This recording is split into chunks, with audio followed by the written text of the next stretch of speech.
Bonjour à tous et bienvenue à un nouvel épisode. Je m'appelle Dan et j'aide les gens à défier leur réalité afin de créer la vie qu'ils désirent depuis l'intérieur. Personne ne peut te dire quel est ton potentiel de faire ou être quelque chose. Personne ne peut te dire la distance que tu pourrais parcourir dans la vie, ni ce que tu es capable de faire, ni l'abondance que tu pourrais attirer. Même pas toi-même. Parce que ton potentiel est infini. Et on ne peut pas quantifier l'infini, mais je sais juste que c'est énorme.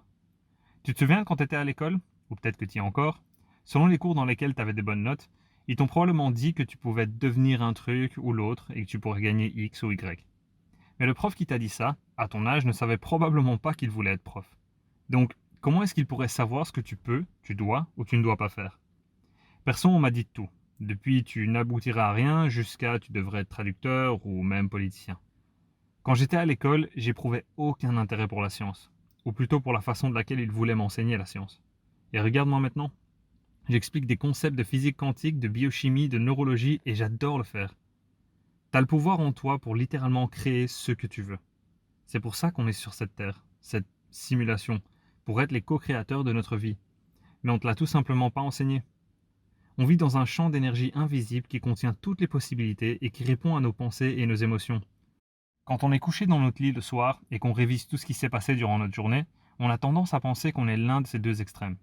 Soit une personne angélique qui possède une patience de laquelle les gens abusent jusqu'au point de nous convertir en victimes, ou bien un monstre qui défonce tout sur son passage.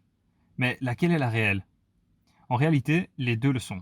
D'ailleurs, pas uniquement ces deux-là, mais aussi tout le spectre de possibilités infinies qui se trouve entre ces deux versions. Pour comprendre tout ça, tu vas devoir briser complètement ta perception actuelle de la réalité, qui n'est pas juste périmée pour ainsi dire, mais qui en plus ne convient qu'à ceux qui ne veulent pas que tu réalises ta grandeur. Qui que ce soit, tu dois le découvrir seul. Je dis ça parce que je connais pas ta vie. La seule chose que je peux te dire, c'est qu'il y a des gens qui se considèrent l'élite et qui bossent dans l'obscurité pour essayer de nous contrôler. Petit à petit, ça devient de la connaissance commune et j'en suis ravi parce que ça fait un pas de plus vers l'éveil et la récupération de notre pouvoir en tant qu'être humain libre. Par contre, il y a des gens, d'autres personnes que tu ne verras pas venir parce qu'ils font partie de ton entourage, amis, connaissances ou même famille.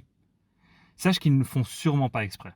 Par exemple, disons que quelqu'un te dit que tu ne peux pas faire quelque chose dans le sens où il pense que tu n'en es pas capable. La vérité est qu'il se peut qu'il pense qu'il fait attention à toi en évitant que tu rates une fois et que tu te décourages. Ceci dit, on ne rate réellement que quand on abandonne. Et puis, lui ou elle ne sait pas ça, mais en fait, ce qu'il fait, c'est refléter la croyance de son incapacité à le faire sur toi. Ça fait partie de la théorie des miroirs, que je devrais expliquer dans un futur épisode. Mais revenons-en à la destruction du concept de la réalité actuelle et des lois physiques. La matière et l'énergie semblent être deux choses différentes et séparées, juste? En réalité, c'est la même chose. La seule différence est la fréquence vibratoire. On l'appelle matière parce qu'on peut la voir, la toucher, ou plutôt la sentir. C'est exactement comme le son. Il y a des sons qu'on peut entendre et d'autres non. Mais c'est pas pour ça qu'ils n'existent pas. Après tout, les animaux sont capables d'entendre des sons qu'on ne peut pas percevoir. Et tout est là, c'est une question de perception.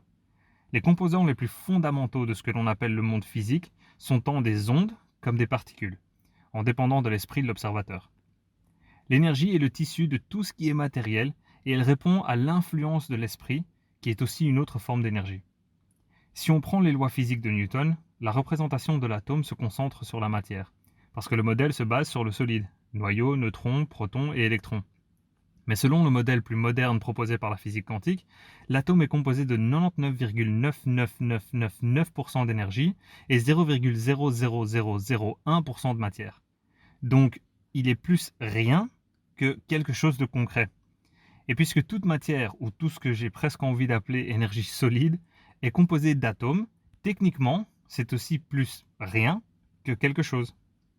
Tout ce qui est solide est simplement de l'information sous forme de modèle de fréquence énergétique. Donc le vrai modèle de l'atome quantique est en fait ce qui semble être un espace vide, mais une infinité de probabilités. Un atome est plus de possibilités que ce qu'il est en apparence. Autrement dit, il peut être une infinité de choses, mais nous, on n'en perçoit qu'une seule. Celle-ci dépend de notre esprit. Allons un peu plus loin. Si on reprend à nouveau le modèle de l'atome de Newton, il spécifie que les électrons orbitent autour du noyau, comme les planètes dans notre système solaire. Mais si c'était le cas, on pourrait prédire où ils se trouvent en tout temps et le chemin qu'ils parcourent. Mais ce n'est pas du tout le cas. Il se trouve que les particules subatomiques se comportent de façon différente que les objets plus grands. Au niveau subatomique, les éléments fondamentaux de l'atome n'obéissent pas les lois de la physique classique. C'est ce qui rend le monde subatomique quelque chose d'unique. Il existe comme un phénomène momentané parce qu'il possède les qualités de la matière et de l'énergie à la fois. Il est constamment en train d'apparaître et de disparaître comme de façon pulsatoire.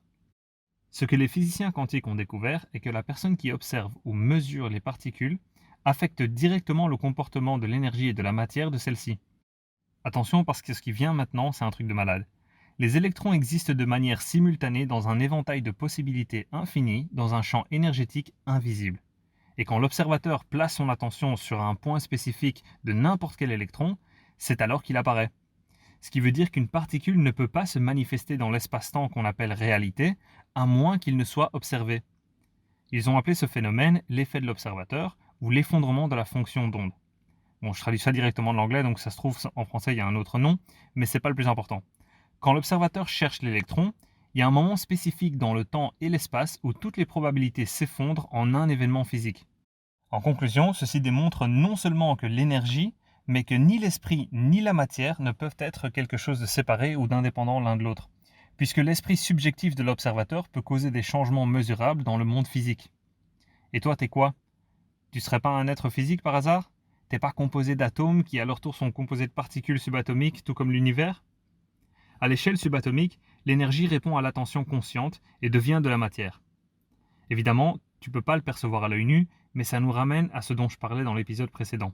Ta réalité se réorganise constamment selon les choses sur lesquelles tu mets ton attention. Donc pose-toi la question, de quoi es-tu conscient ou consciente?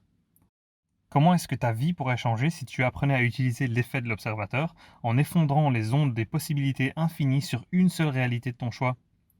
Et peux-tu t'améliorer dans l'observation de la vie que tu désires? Tout ce que tu peux imaginer et observer pourrait être. Parce que ce n'est même plus une question du potentiel que tu as, mais du fait que tu es le potentiel. C'est pour ça que je sais que ton potentiel est infini. Parce que ton potentiel, c'est aussi ton âme, ton esprit. Et l'esprit cherche toujours la croissance et une meilleure expression.